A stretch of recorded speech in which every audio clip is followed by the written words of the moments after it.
Videos have always been the best way to teach, retain, and amuse people.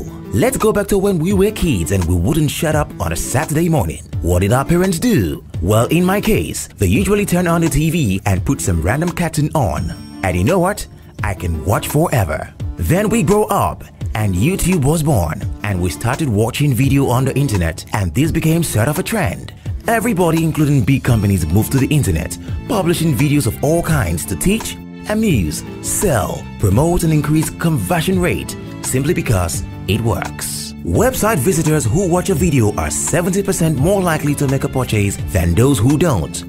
Why? Because of some reasons. It makes your website more trustworthy, it engages your customers, and really saves them a bunch of text you can easily summarize in a 60 seconds video. And the longer you can keep customers on your website, the higher the chances they will subscribe to your feeds, purchase your product, or follow your recommended links.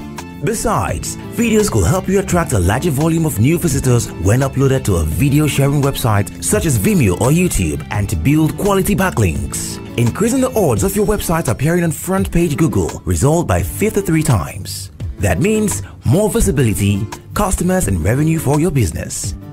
If you're not convinced yet, check this out. On YouTube, audience of 800 million people watch 120 billion videos every month. This is where you have to be in touch with your customers.